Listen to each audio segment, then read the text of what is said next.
Hey guys, today I wanted to do a Q&A video. I've been receiving a bunch of questions on Instagram, which I really appreciate. I really appreciate all your guys' feedback and participation in those question and answer posts. Not only am I getting a lot of questions, I'm also getting a lot of feedback as far as basically just thanking me for being so open and sharing my experience. And that makes me really happy. I'm really happy that I chose to, post on YouTube and share my experience with you guys to not only educate you, but share the process with not only guys who are going through transitioning, but also other people who may just want to learn more about us and what we have to go through in our day-to-day life.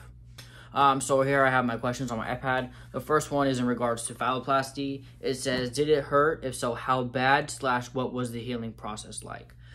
So basically, yes, it hurt, as in any surgery would. Surprisingly though, the most painful part of this was my arm. I had radioform phalloplasty, so they took part of my arm to make the phallus. Right after surgery, I had a wound back on, and also a splint, and getting that taken off was the worst pain that I have experienced in my life. I have broken a foot, I have broken an arm, and I also have, gone through many surgeries, but that was by far the most crucial pain I've ever been through. So yeah, it definitely hurt. But surprisingly, the part of the surgery that didn't hurt as much as I thought would have been the phalloplasty itself. Obviously there's pain near the vaginectomy site and then pain in the phallus itself. But the medication that I was receiving after the phalloplasty helped that and continued to help that as I continued to heal. But surprisingly, my arm is what hurt the most. The next question, I really like this question because a lot of the questions I did receive were kind of the same. This one was very different.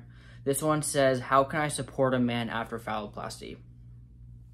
I said the best way to show support after phalloplasty would be to help with wound care if possible. That is if you're living with them or close to them. And also if they just had a phalloplasty. The next thing I said was words of affirmation. It's a tough process mentally. I definitely struggled mentally throughout this process. It was hard for me to not be able to do things on my own, and also having to be stuck in my room for such a long amount of time. I like going out, I like doing things, and being confined was very hard for me mentally. Another thing was gifts. Gifts are a great way to show support. For this, I put new underwear. After phalloplasty is a great time to get new underwear. You now have something in your pants that isn't going to come out. So you have to, throw away those harnesses, throw away those old underwear, and get a new pair of underwear. For this, I do recommend Separtech. I did post an underwear review video post phalloplasty. I'll put the link below if you want to watch that. But I definitely recommend Separtech. Next question, were you able to pick the size of your penis? Yes, I was. I think pretty much anyone is able to pick the size of their penis depending on their parts of the body, and obviously that area limits. But for example, for my arm, they measure from the wrist to the elbow, and they basically tell you, okay, you can have, let's say for example, you can get a good 6 inches with that arm. Do you want 6 inches or do you want less? So that's basically how it goes. You can't just be like, oh, I want 12 inches, and then that's what you get. It's based on the area of your leg or your arm or whatever part of the body you use, but based on that maximum length, you can decide, okay, I want that length, I want a little bit shorter, and then it goes from there. So I think for mine, they said the max I can get was 6, so I said, okay, I'll do 5.5, but I got bigger than that, so that's another question here that we'll get to.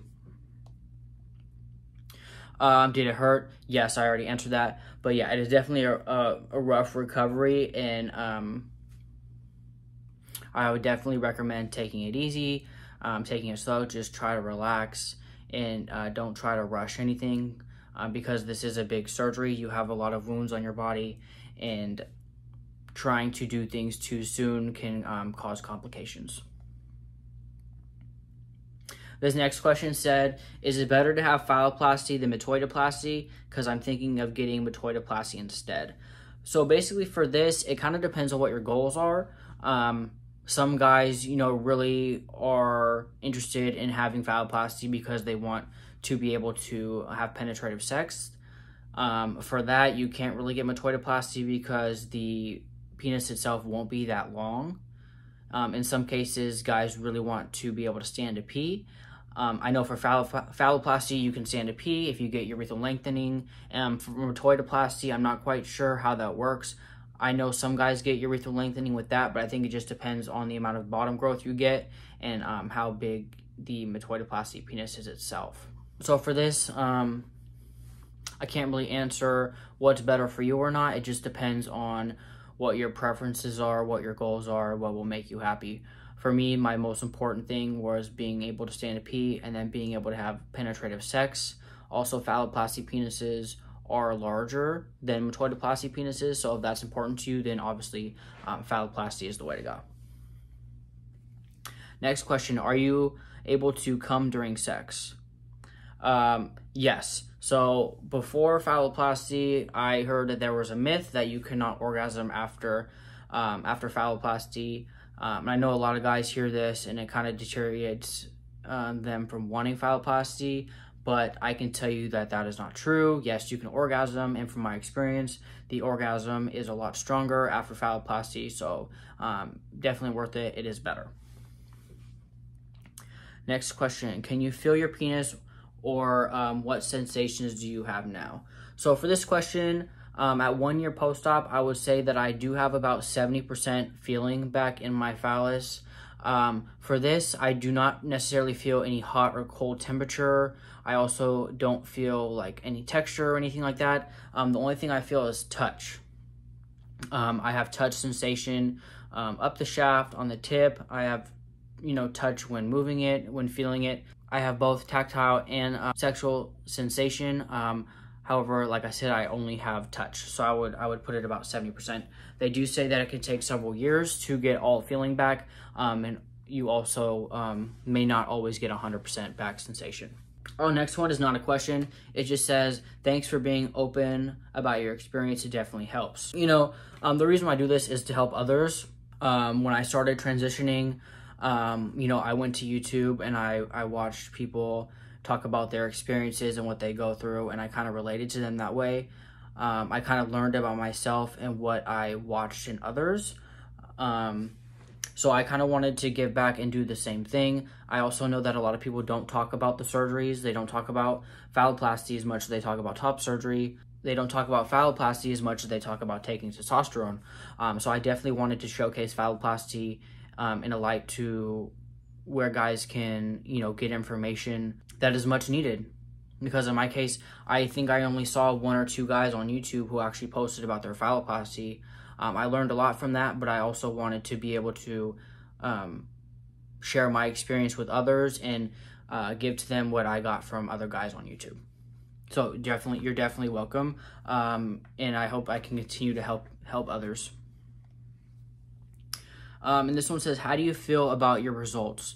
I would definitely say that even though I did have those 2 repair surgeries, I'm definitely happy with my results, the size, the way it looks, and currently the way that it's working.